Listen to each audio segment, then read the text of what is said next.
자,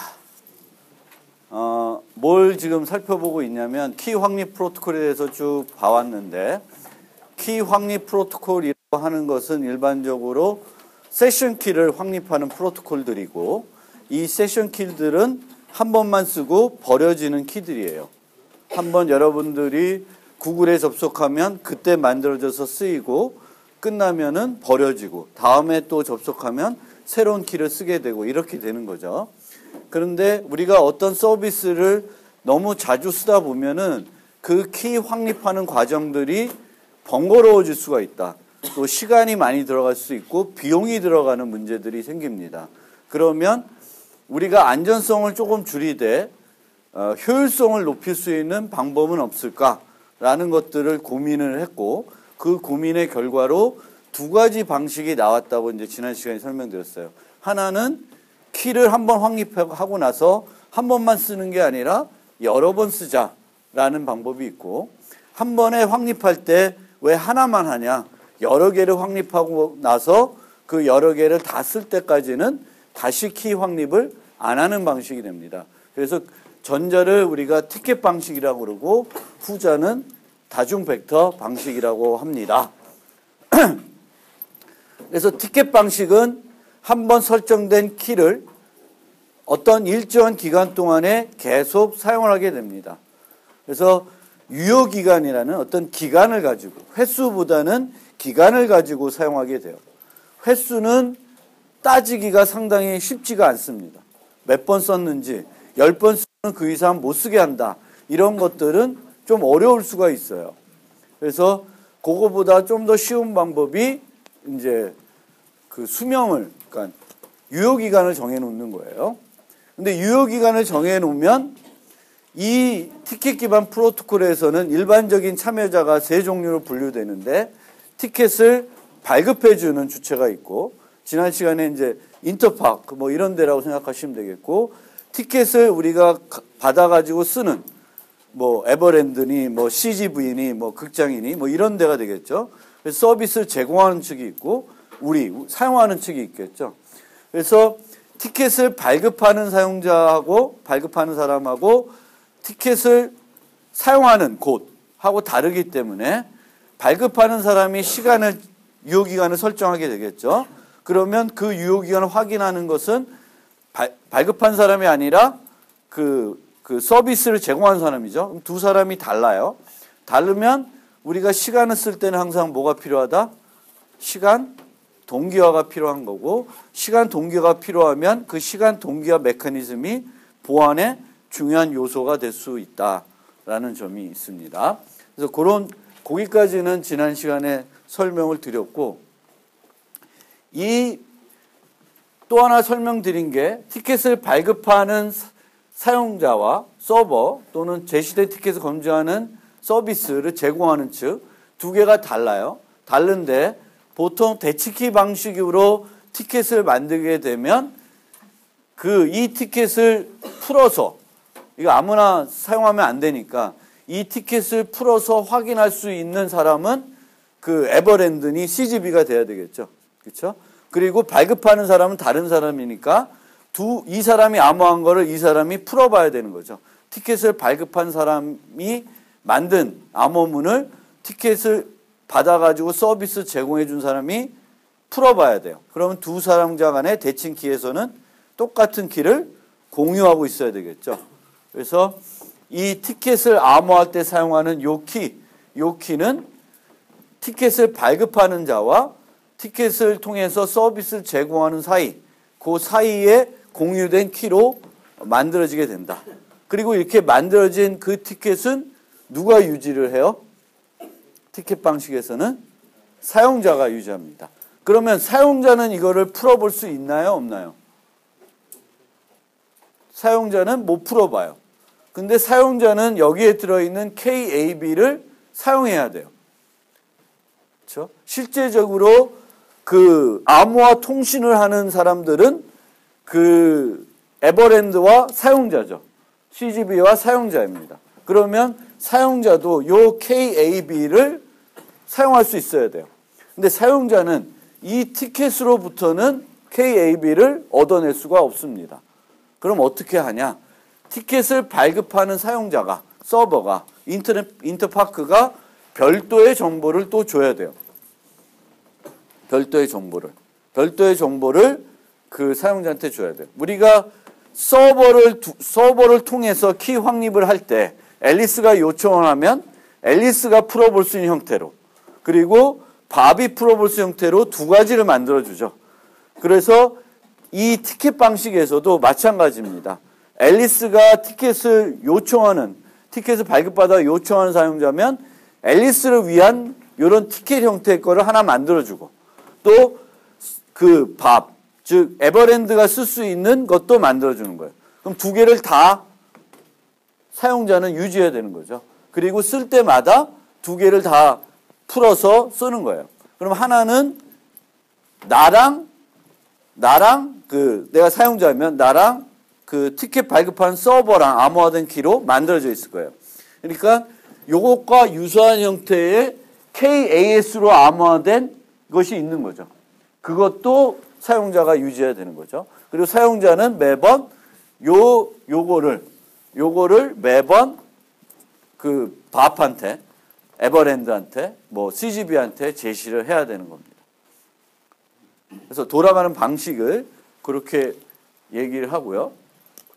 그러면 실제적으로 티켓 방식을 써가지고 실제 세계에서 활용됐던 프로토콜이 뭐냐 하면 커버로스라고 하는 겁니다. 요즘은 많이 안 쓰이는데 예전에 제가 학교 석사 뭐 이런 거 다닐 때 그때는 이제 워크스테이션이라고 하는 PC보다는 성능이 대단히 우수한 중간, 아주 슈퍼컴퓨터는 아니지만 중간 정도 능력이 되는 컴퓨터들을 1,000만 원, 2천만 원 주고 구매를 해가지고 활용을 했었어요. 워낙 그 당시에는 PC는 성능이 떨어졌어요. 고단위 그래픽 작업을 한다든지 아주 많은 연산이 필요한 프로그래밍 같은 걸 한다든지 DB를 유지하든지 웹서버를 유지하면 지금 PC에서 하기는 힘들어요. 지금은 뭐 PC들이 워낙 좋아져서 PC를 가지고 아주 간단한 웹 서비스나 뭐 이런 서비스도 충분히 할 수 있어요. 지난 학기에 우리 프로그램 경시대회를 했었는데 그때도 서버를 만들었었고요. 그 서버는 그냥 100만 원 조금 넘는 PC예요. 제 방에 있는. 아직도 제 방에 있고요. 올해도 만약 하면 거기 갖고 할 거예요. 그래서 그렇게 성능이 이제 지금은 PC들이 좋아졌는데 그 당시에는 안 좋았기 때문에 그런 서버들을 뒀고, 그런 서버들은 윈도우 운영체제가 돌아가는 것이 아니라 유닉스 운영체제가 돌아갔고요. 그럼 PC에서 우리가 매번 그 자리에 가서 이렇게 작업하는 게 아니라 제가 학교 다닐 때만 해도 그래도 통신은 됐었어요. 그래서 제 PC에서 이제 텔넷이나 뭐 이런 또 화면을 엑스윈도우 같은 것을 내가 띄울 수가 있었어요. 내가 이렇게 해가지고 하면은 내 PC 화면이 유닉스 화면으로 바뀌는 거지. 그래픽 화면, 엑스윈도우 뭐 이런 걸로. 그래서 바뀌면 내가 거기서 또 작업을 터미널처럼 하는 거죠. 그래서 그렇게 했는데 그 당시에도 이렇게 접속을 할 때 간단하게 패스워드와 계정과 패스워드 가지고 접속을 할 수 있는데 그렇게 했을 경우에는 패스워드가 암호화된 상태로 가는 것이 아니었기 때문에 다 노출이 돼요.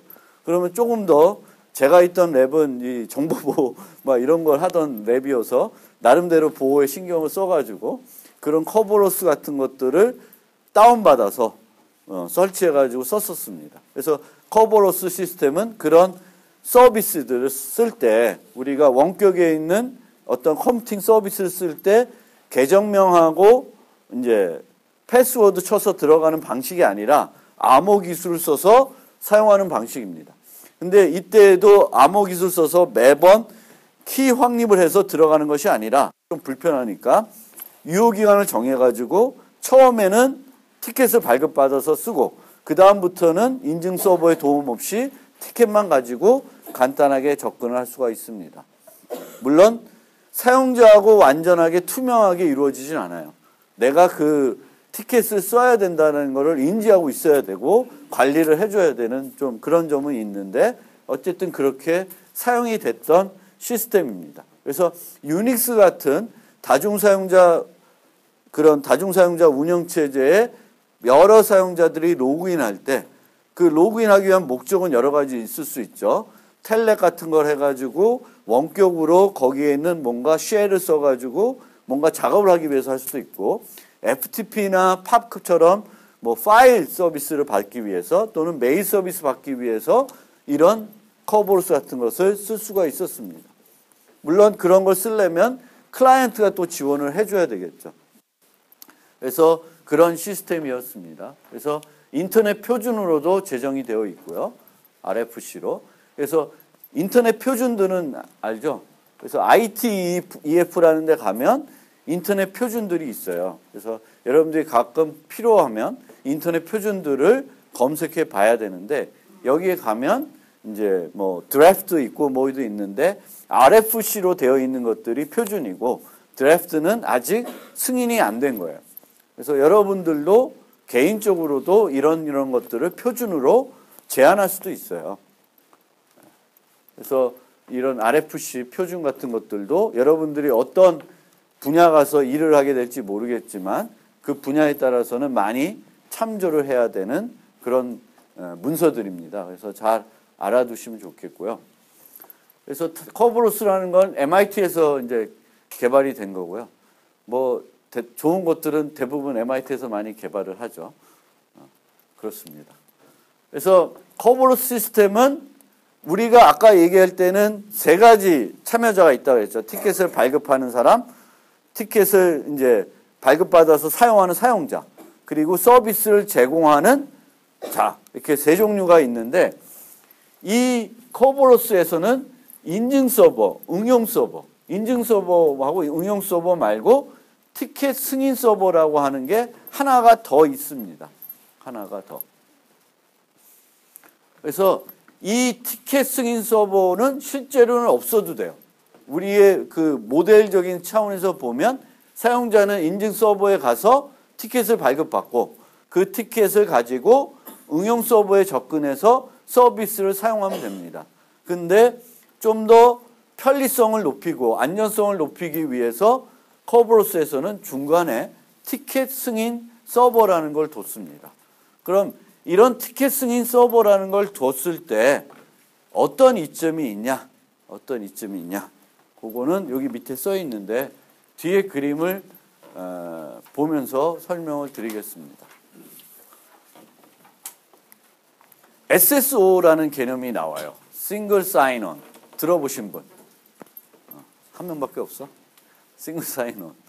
그래서 싱글 사인온이라는 용어는 여러분들이 많이 들어봤을 거고, 우리 학부 웹서버가 싱글 사인온이 안 돼서 불만 있는 사람 있어요? 불만 있어요? 불만 없어? 불만 있어. 뭔 소린지도 몰라? 여러분들 사용하는 우리 학부 웹서버 홈페이지는 싱글 사인온이 안 되죠? 돼? 아, 뭐 이렇게 무슨 말인지 모르겠어요? 다른 과들 홈페이지들은 싱글 사인온이 되는 걸로 알고 있어요.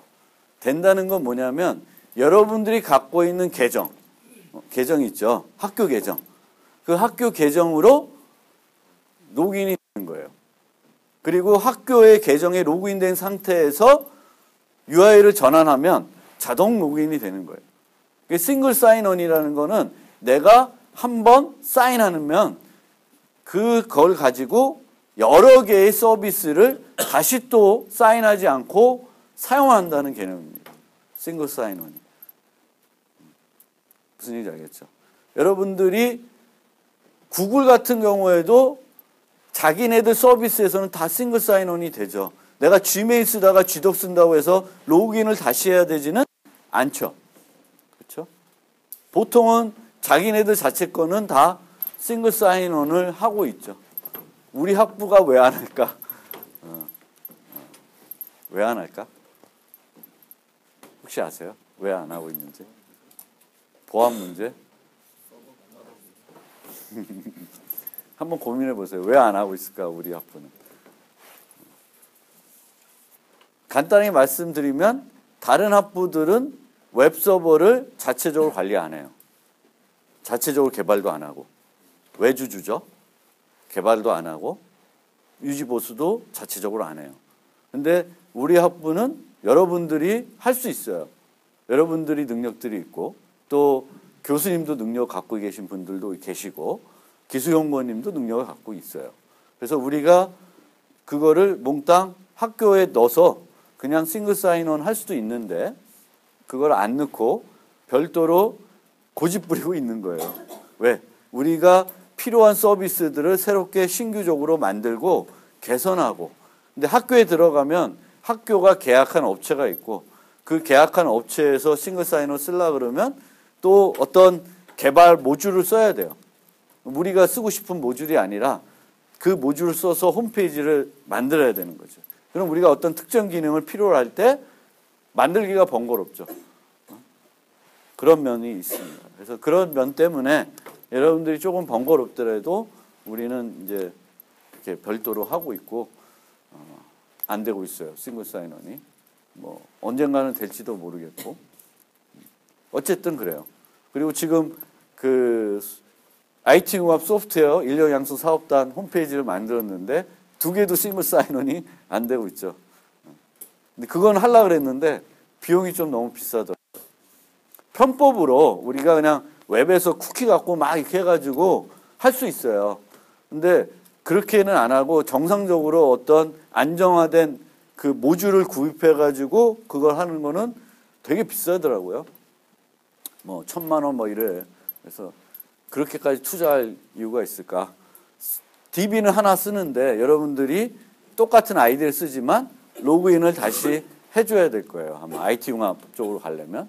DB는 공유하고 있는데 딴 얘기고 어쨌든 싱글 사인원이 뭔지 아시죠? 그렇죠? 이제 이해됐죠? 그래서 한번 내가 내 패스워드를 치면 그 다음에는 내 패스워드를 치지 않고 서비스를 쓰겠다라는 개념입니다. 그러면 이 개념에서 유저 DB는 어디에 있어요? 인증 서버에 있죠. 그러면 서버 요 유저가 인증 서버랑 인터랙션을 할 때는 자기 자신을 밝혀야 되겠죠. 내가 누구다라는 걸 증명을 해야 돼요. 물론 패스워드 갖고 보통 하는데 그걸 할 때 해야 됩니다. 근데 한 번 하고 나면 원래 이거를 안 쓰면 매번 내가 티켓이 필요할 때마다 어떤 서버에 티켓이 필요할 때마다 어디로 가야 돼? 인증 서버에 가서 패스워드를 치고 요청을 해야 돼요. 근데 중간에 하나를 두면 이제는 어떤 서비스를 받기 위한 티켓을 받는 게 아니라 요 티켓 그랜팅 서버랑 통신할 수 있는 티켓을 받게 됩니다. 여기서 한번 하면. 그러니까 패스워드는 요때 한번 치면 얘랑 사용할 수 있는 티켓을 주는 게 아니라 얘랑 쓸 수 있는 걸 줘요. 얘랑. 그리고 나서 내가 이 서버랑 필요를 하게 되면 이 서버랑 이 어떤 특정한 서비스를 받고 싶으면 얘랑 쓸 티켓이 필요하겠죠. 그렇죠? 그 티켓은 이 티켓 그랜팅 서버라는 애를 통해서 요청을 하게 됩니다. 그런데 이때 서비스 요청 티켓을 요 얘랑 쓰기 위한 티켓을 요청할 때는 패스워드를 쳐야 될까요? 안 쳐도 될까요? 안 쳐도 됩니다. 그거는 티켓을 가지고 자동적으로 이루어져요. 여러분들이 모르는 상태에서 슉 진행이 돼요. 그래서 여러분들은 처음에만 쓰이고 요 서비스 요청 티켓도 일정한 기간 동안에 쓸 수 있는 거죠. 그래서 장기간 내가 패스워드뿐만 아니라 장기간 이 서버랑 이 유저 간에 사용하는 여기에 얘기한 그 유저랑 인증 서버 간에 사용한 그 키를 사용하는 횟수를 얘를 하나 중간에 둠으로써 최소화시키는 거고 사용자가 싱글 사인원 개념으로 좀 더 패스워드 치는 횟수를 줄여주는 거예요. 패스워드 사용하는 횟수를 줄인다는 것은 그 패스워드와 연관이 되어 있는 장기간 키의 사용을 줄이는 효과가 있습니다. 이 밑으로는 다 이제 그 프로토콜 가지고 이루어지는 거지 패스워드 갖고 이루어지는 것이 아닙니다. 그래서 그런 면에서 하나를 더 뒀어요. 그래서 유저 DB 있고 서버 DB. 그러니까 얘한테 발급받는 거죠. 티켓, 실제 티켓은. 그래서 그런 방식입니다. 그래서 이렇게 중간 거를 뭘 하나 둬서 이제 싱글 사인온 개념을 도입하는 방법도 충분히 우리가 쉽게 생각할 수 있는 모델입니다. 인증 서버만 하나 두고 응용 서버 하나만 두면 어쨌든 인증 서버를 통해서 응용 서버를 가야 된다 그러면 매번 사용자는 자기 자신을 인증해야 될 수밖에 없어요.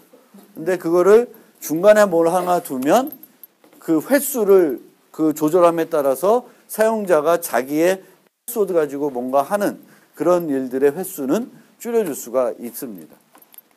그래서 실제 개념은 아까도 얘기했듯이 나다 요청을 하면 이제 줘요. 주는데 아까도 봤듯이 두 가지 형태로 주죠. 하나는 실제 티켓이 되겠고 다른 하나는 그 티켓을 쓰기 위한 정보를 주는 거예요. 그래서 이쪽 티켓에 들어가 있는 정보는 사용자가 풀어볼 수 있는 정보는 아니고, 그렇죠? 그 티켓을 받아서 서비스를 제공하는 그 사람들이 풀어서 이제 사용할 정보이고, 요거는 내가 사용자가 사용할 정보가 됩니다. 그러면 이거는 티켓을 발급받은 단계니까 그 다음부터는 뭐가 필요하냐면 내가 이 티켓을 사용할 수 있는 사용자라는 것을 증명해 줘야 돼요. 이 안에 들어가면 A라고 하는 이름이 나와 있죠. 그러면 이 티켓은 누가 쓸 수 있는 거예요? A가 쓸 수 있는 거예요.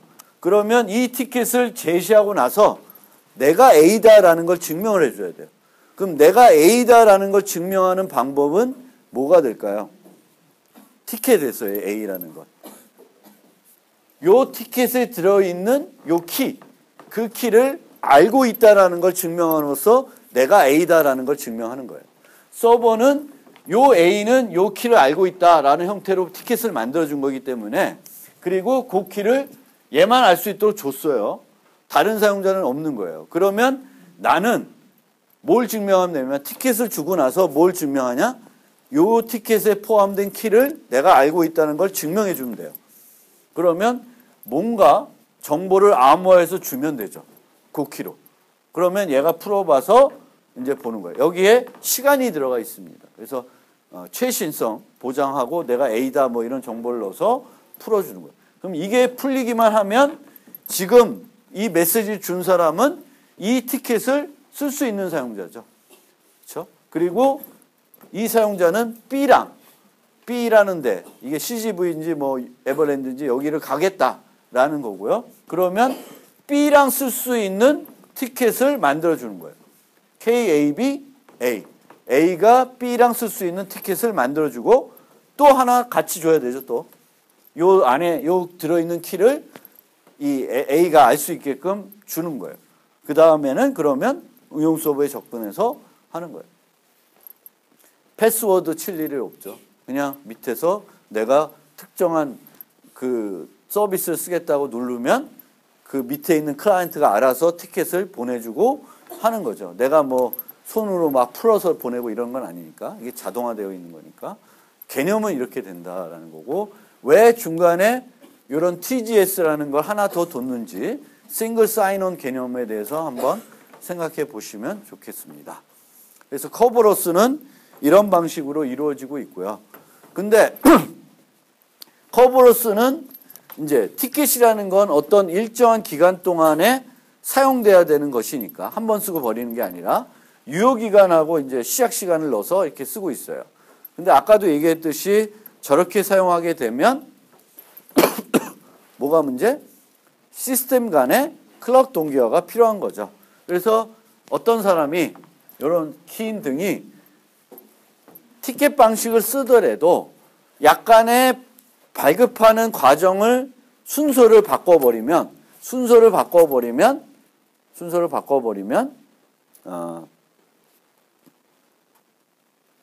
그 시간 동기화가 필요 없다. 유효기간을 쓰더라도.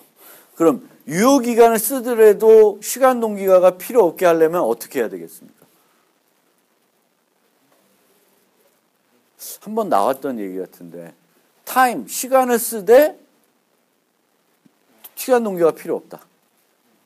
그럼 그거 어떻게 해야 돼요? 어떻게 되면 그렇게 될까? 지금 시간 동기가 필요한 이유는 시간을 찍은 사람하고 시간을 확인하는 사람이 다르기 때문에 그렇죠. 근데 시간을 찍은 사람하고 시간을 확인하는 사람이 같으면 시간 동기화라는 개념이 필요 없죠. 내가 찍고 내가 확인하니까. 그래서 그 아이디어를 가지고 이런 식으로 바꾸면 시간 동기화가 필요 없다라는 얘기를 하고 있는 거예요. 지금은 앨리스가 원래부터 접근하고 싶은 사람은 인증 서버가 아니라 누구예요? 에버랜드죠. B죠. 그러면 B부터 가라는 거예요. B부터 가면 B가 서버를 통해서 티켓을 받아오는 거예요. 받아오면서 티켓을 얘가 발급하는데 티켓은 얘가 발급해요. 근데 얘가 발급해서 얘한테 주면 좋은데 이 A와 B는 서로 사전에 어떤 그 공유되어 있는 그 키가 없어요. 그렇죠? 앨리스와 밥. 나와 여러분들은 어떤 공유된 정보가 안 갖고 있다는 거예요. 여러분하고 저하고 공통 서버하고는 어떤 관계가 있지만 각자끼리는 정보가 없는 거예요. 그래서 못 만들어주는 거예요. 그래서 요 티켓은 이렇게 생겨 먹었는데 이 티켓은 항상 그 티켓을 주고 티켓을 풀어보는 사람이 풀어볼 수 있어야 되죠. 그렇죠? 티켓을 받아서 서비스해 준 사람이 풀어볼 수 있어야 돼요. 근데 이 티켓 말고도 실제 사용하는 사람도 요 안에 들어간 키가 필요하니까 얘한테 별도 줘야 돼요. 근데 요걸 주려 그러면 얘는 못 주죠. KAS를 모르니까. 그래서 얘가 요청을 하면 얘한테 세션 키를 만들어 달라 그럽니다. 만들어줘서 세션 키를 받으면 우리가 해왔던 거죠, 많이. 이렇게 키를 받으면 여기서 요 KAB를 이용해서 얘가 티켓을 만들어주고 요 KAS는 이렇게 줘버려요. 그러면 얘는 이 티켓에 들어가 있는 키를 얻어낸 거죠. 그리고 요 티켓은 KBB라고 써놨어요. 그러면 요 키는 누구만 알고 있는 키야? B만 알고 있는 키예요. 누가 공유할 필요가 없어요. 내가 발급하고 내가 확인하는 거예요. 그리고 내가 발급하고 내가 확인하니까 여기에 들어있는 요 시간이 들어감에도 불구하고 시간 동기화가 필요 없죠. 내가 찍고 내가 확인하니까. 내 시간이 조금 틀려도 내 기준으로 판단하는 거니까 문제가 없다는 거예요.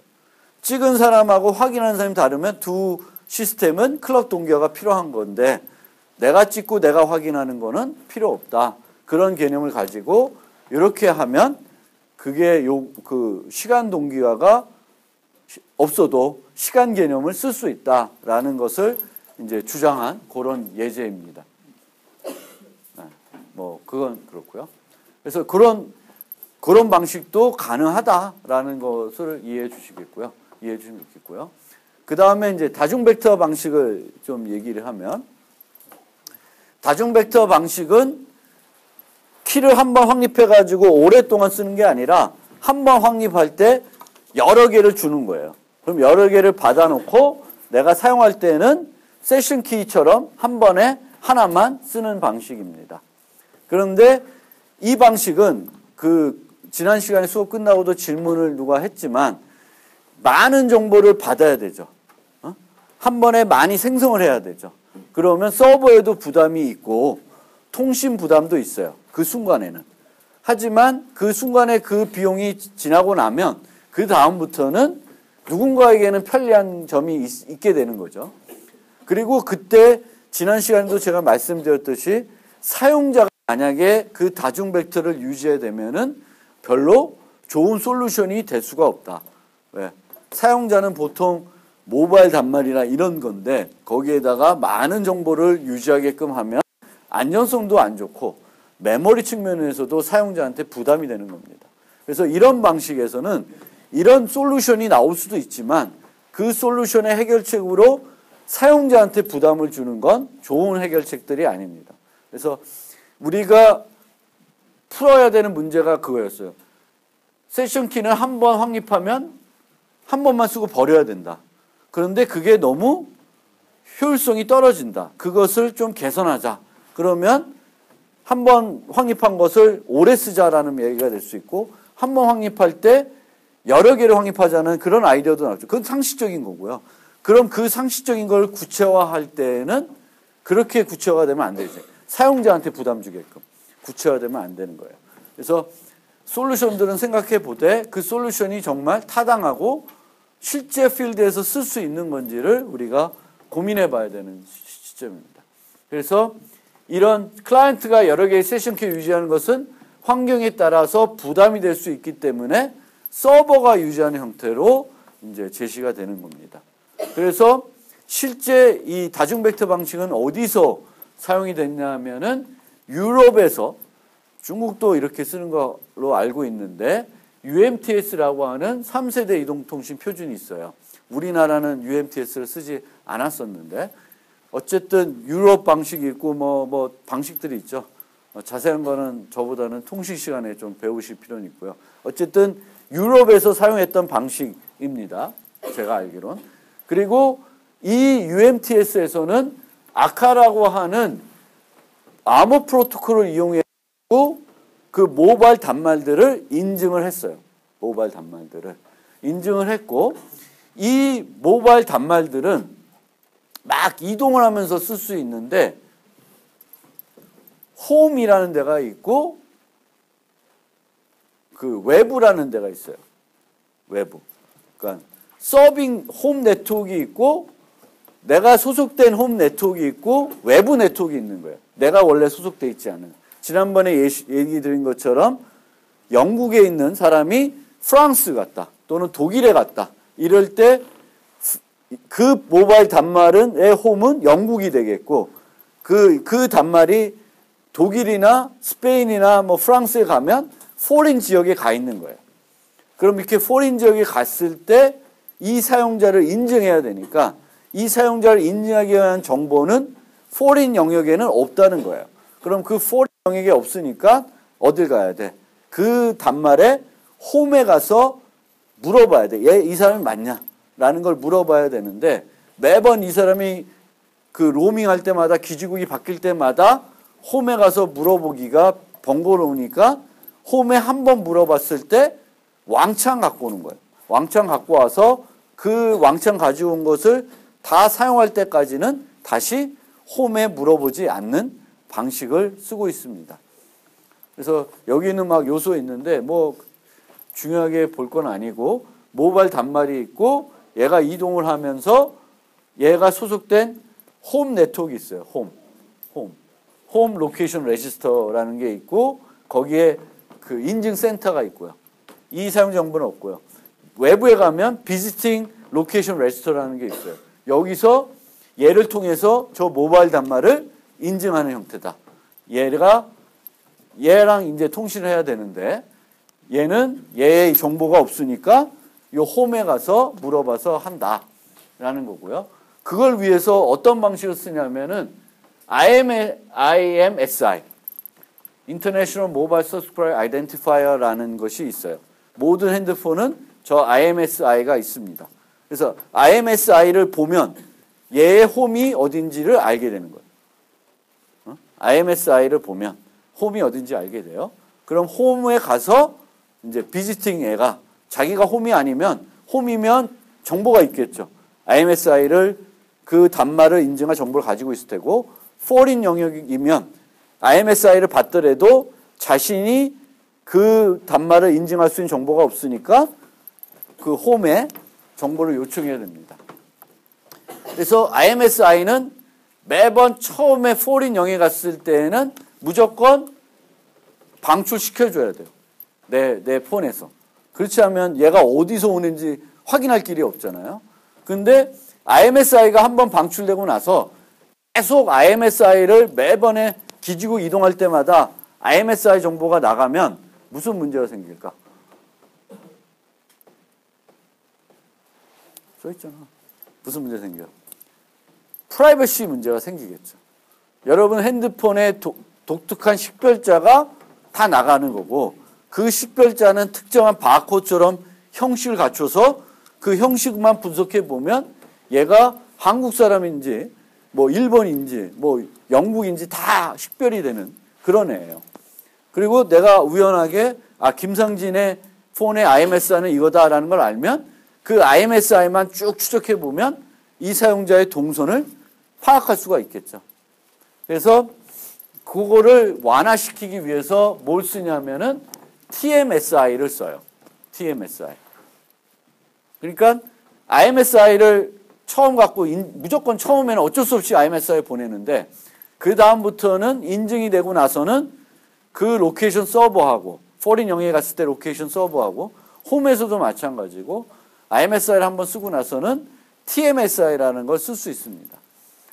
그러니까 바꾸는 거죠. IMSI는 쓰고 임시적인 걸 쓰는 거예요. 근데 우리가 배웠을 때 만약에 내가 영국 사람인데 프랑스에 가서 한번 인증하고 나서 특정한 TMSI를 썼어요. 그러면 우리가 얘기한 프라이버시 측면에서 봤을 때 하나의 TMS를 내가 프랑스인 동안에 계속 썼다. 좋은 방법이에요? 나쁜 방법이에요? 안 좋죠? 어떤 측면에서 안 좋아요? 우리가 프라이버시 논할 때 작년 중간고사 문제에도 나왔었어요.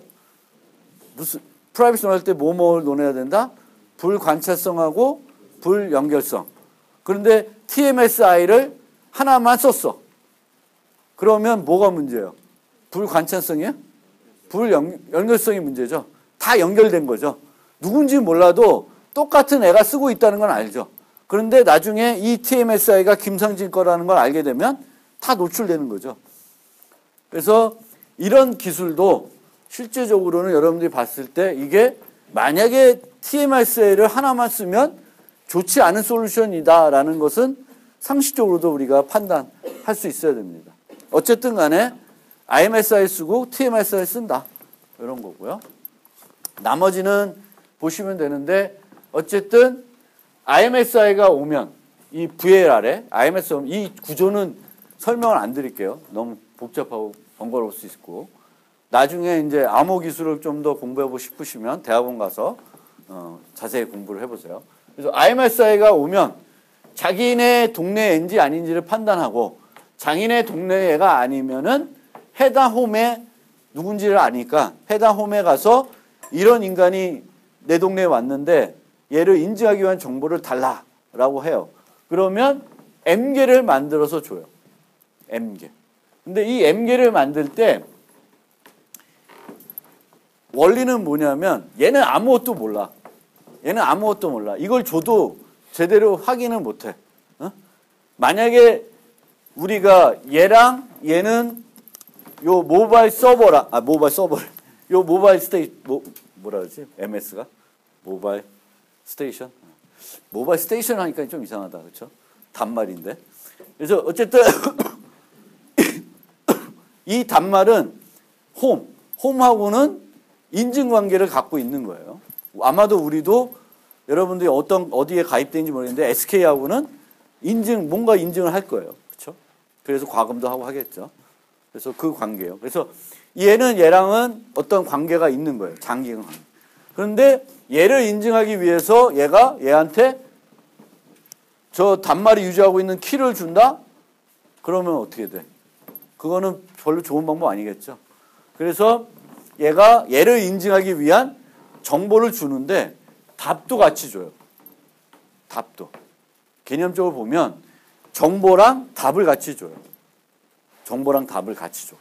그러면 얘한테는 이 오스를 줘요. 네가 주장하는 그 IMSI 너 그 단말이 맞냐?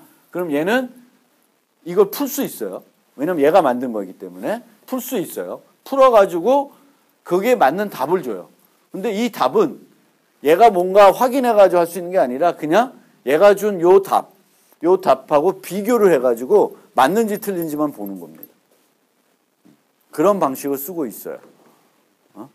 그러니까 얘를 인증하기 위한 어떤 그 키를 준다기보다는 답을 주는 형태로 해가지고 그 답을 준 답하고 비교해가지고 얘 모바일 단말 준 답하고 서버 그 홈이 줬던 답하고 비교해서 답이 맞는지 보고 답이 맞으면 인증을 해주는 거예요. 그래서 그 동네에서 그 전화를 걸 수 있게 서비스 쓸 수 있게 해주는 겁니다. 그런 방식이고요. 여기서는 그 다중 벡터니까 요 오스 I 안에 키가 하나씩 들어있는 거예요. 키가. 그 키를 이제 매번마다 한 번씩만 쓴다 치십시다. 그러면 얘는 어떻게 한 번만 쓰게끔 제한을 할까? 어떻게 제한을 할까? 시간을 이용한 게 아니라 횟수는 한 번. 다중 벡터는 여러 개를 확립하는데 그거는 각각은 여러 번 쓰는 게 아니라 한 번만 쓰는 거예요. 그럼 이걸 한 번만 쓰게끔 어떻게 제한을 하나? 제한하는 방법은 어디 써 있나? 여기 안 써 있나? 여기 좀 잘 안 보이는데 카운터를 씁니다. 카운터. 그래서 얘랑 카운터를 유지해요. 카운터를 유지하고 그 카운터 정보도 얘한테 줘요. 얘한테도. 그래서 카운터를 가지고 이 각각 오스 i에는 카운터 번호가 하나씩 증가되어 있어요. 그러면 얘는 자기가 유지하는 카운터보다 낮은 카운터에 있는 벡터가 오면 안 써요. 그러니까 약속을 한 번만 쓰게 돼 있으니까 얘는 한 번만 쓸 거고 이 중간에 있는 얘네들이나 누가 공격자가 예전 거를 줘서 쓰라고 해도 거기에 그 벡터 안에 들어있는 카운터 값이 나의 현재 카운터 값보다 낮으면 이제 못 쓰게 하는 거예요. 그러니까 한 번이니까 이렇게 되지 횟수를 하면 두세 번 한 건지 네 번 한 건지는 되게 어려운 거예요. 근데 한 번만 쓰게끔 제한하는 것은 이렇게 카운터를 둬가지고 카운터를 이용해가지고 뭔가 제한시킬 수 있다. 카운터를. 그러니까 한 번 쓸 때마다 카운터를 높여놓는 거죠. 내가 지금 5번 썼으면 내 카운터 값은 5번이야. 그러면 6번, 7번이 와야지만 쓰는 거지 4번이 왔다. 그러면 안 쓰는 거예요. 내가 안 썼더라 해도 4번을 6번, 7번 쓰고 7번 썼으면 내 카운터 값은 7번이 될 거고 8번, 9번이 와야지 이제 쓰는 그런 방식이에요. 그래서 이 다중 벡터 방식에서는 시간을 쓰는 게 아니라 뭘 써요? 카운터를 쓴다. 그래서 그렇게 요약을 하면 티켓은 일정 기간 동안에 이제 쓰는 거고, 그러니까 키 확립 후 일정 기간 동안 인증서와 통신하지 않고 서비스를 이용하는 방식입니다. 티켓도 다중 벡터도. 근데 발급 시점에서 티켓은 하나만 발급받는 거고 다중 벡터는 여러 개를 발급받는 거고 통신 비용은 티켓을 발급 당시의 통신 비용은 적지만 얘는 상대적으로 많겠죠. 저장 공간도 얘는 티켓 하나만 유지해야 되니까 별로 문제가 안 되는데 상대적으로 많이 요구를 하겠죠. 그래서 사용 방법은 유효기간 동안에 계속 동일한 티켓을 사용하니까 안전성은 꽝이고 얘는 각 키는 오직 한 번만 사용하니까 안전성은 기존의 세션 키랑 별반 차이가 없죠. 그래서 사용 방법에 따른 효과. 동일 세션 키를 여러 번 사용하는 문제점이 있고 유효기간의 범위를 이제 적절하게 한정해야 되는 이제 문제가 있죠. 근데 얘는 세션 키는 한 번만 사용하는 거니까 키를 한 번만 사용하도록 제한한 방법이 필요한데 보통 이때 카운터를 쓴다. 그리고 요 상대적으로 많이 요구하기 때문에 누가 유지한다? 서버가 유지하는 방식. 즉 서비스를 제공하는 서버가 유지하는 방식으로 많이 쓴다. 클라이언트한테 부담을 덜 줄이기 위해서. 그래서 그런 방식이고요. 마지막 두 장은 여러분들이 가장 많이 사용하고 있는 암호 프로토콜이 TLS라고인 거예요. TLS. 그래서 그 TCP/IP 통신에서 4계층 그 트랜스포트 레이어를 보호하는 그 인증 기술이 TLS예요. 표준으로 되어 있고 이걸 원래 누가 최초로 만들었냐면 넷스케이프사가 만들었어요. 넷스케이프 아나? 넷스케이프. 그 브라우저로 대단히 유명했는데 IE 때문에 망했던 회사죠. 그래서 어쨌든 거기서 만들어 가지고 결국에는 인터넷 표준으로 되어 있고 지금은 여러분들이 SSL이라는 용어보다는 이제 TLS라는 용어로 많이 접하게 되는 거고요. 프로토콜의 흐름은 이렇습니다. 안녕. 그러면 이게 이런 것들은 중요한 실제 프로토콜에서는 필요한데 우리가 이 프로토콜을 이해하려 그러면 중요한 부분은 요거예요. 요 서버 서티피케이션이 온다. 인증서, 서버의 인증서. 그럼 얘가 구글이고 얘가 브라우저라고 치시면 서버에 구글의 인증서가 오는 거예요. 그럼 그 인증서를 A가 베리파이 하죠. 브라우저가 베리파이해서 문제가 없으면 얘가 키를 만들어서 보내줍니다. 보내주면 그거 갖고 나중에 통신을 하는 거예요. 물론 여기에 옵셔널이 클라이언트 서티피케이트를 보내서 상호 인증을 할 수 있는데 저거는 거의 안 쓰입니다.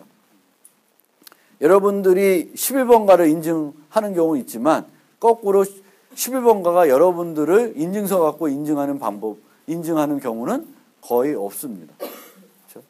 뭐 다른 것도 마찬가지고 네이버든 뭐든 TLS 쓰는 경우에는 사용자에게 서버를 인증하는 데 많이 쓰는 거지 사용자를 서버가 인증하기 위해서 쓰지는 않고요. 사용자를 인증하는 방법은 그냥 패스워드 인증을 하는 거죠. 그런 방법은 많이 써요. 그래서 요 4, 6번은 옵셔널이다. 그래서 여기에 실제 프로토콜을 이렇게 암호 기술로 좀 표현해 보면 CERT, B의 인증서가 와요. B의 인증서가 오는데 3번 B의 인증서가 와서 얘가 베리파이 되면 누가 세션 키를 만드냐 하면 여러분들 브라우저가 만드는 거예요. 브라우저가 K를 만들어서 뭘로 암호해줘요? 요 인증서에 들어있는 공개 키로 암호해서 줍니다. 공개 키로 암호해서 줍니다. 요 -KA로 된 거는 안 해도 되는 거죠. 옵셔널이니까. 보통 안 하겠죠. 그리고 KAB, 실제 사용하는 키는 KAB인데 KAB는 요 만든 키랑 요 NA와 MB를 섞어서 만들어요. 뭐 별로 중요한 건 아니에요. 핵심은 요게 핵심인 거지. 요 어차피. 얘로부터 중요한 거예요. 얘가 중요한 거예요. NA와 MB는 다 노출되는 정보고 최신가 뭐 키동이 비슷하게 만들려고 한 건데 실제 중요한 거는 우리가 이해할 때에는 서버가 인증서를 보내오면 인증서를 확인하고 브라우저가 세션 키를 생성해서 브라우저의 공개 키로 암호해서 주면 쌍방간에 키가 확립된 거고 그거 가지고 그 다음에 웹문서나 여러분들의 그 계정명과 패스워드를 KAB로 암호해서 교환하는 방식입니다. 별로 특별한 프로토콜보다는 아주 간단한 누구든지 만들 수 있는 그런 프로토콜입니다. 간단한 공개 키를 이용한 키 확립 프로토콜이 되겠습니다. 어쨌든 가장 많이 쓰이는 프로토콜입니다.